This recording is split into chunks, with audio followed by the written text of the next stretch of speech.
Welcome to our daily reading of the book of Proverbs. We'll be reading one chapter a day for 31 days as we strive to dive deeper into one of the books of the Bible that is packed with an incredible amount of insight designed to strengthen our knowledge and wisdom in dealing with everyday life. Let's dive into what the book of Proverbs has to say in this chapter. Proverbs chapter 27. Do not boast about tomorrow, for you do not know what a day may bring. Let someone else praise you, and not your own mouth, an outsider and not your own lips. Stone is heavy and sand a burden, but a fool's provocation is heavier than both. Anger is cruel and fury overwhelming, but who can stand before jealousy? Better is open rebuke than hidden love.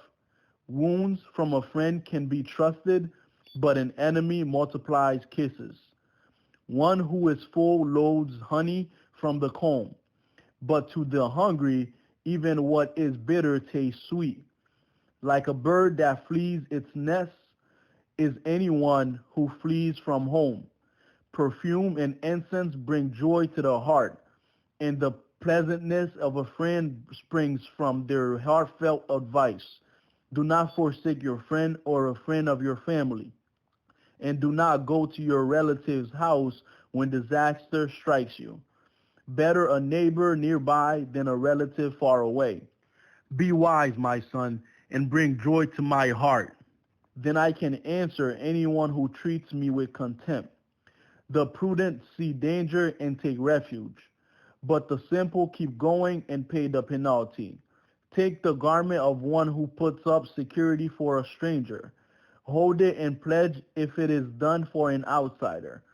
If anyone loudly blesses their neighbor early in the morning, it will be taken as a curse. A quarrelsome wife is like the dripping of a leaky roof in a rainstorm.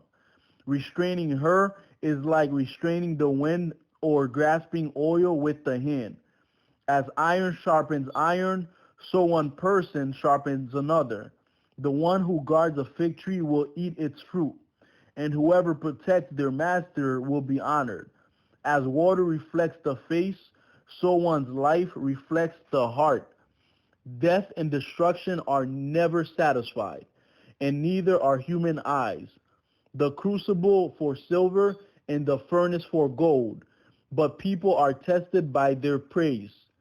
Though you grind a fool and a martyr, grinding them like grain with a pestle, you will not remove their folly from them. Be sure you know the condition of your flocks. Give careful attention to your herds, for riches do not endure forever, and a crown is not secure for all generations. When the hay is removed and new growth appears, and the grass from the hills is gathered in, the lambs will provide you with clothing, and the goats with the price of a field. You will have plenty of goat's milk to feed your family and to nourish your female servants. Word of God. God bless, and we pray that you join us online for more devotionals, weekly Bible studies, and live stream Sunday worship services. Praise and blessings.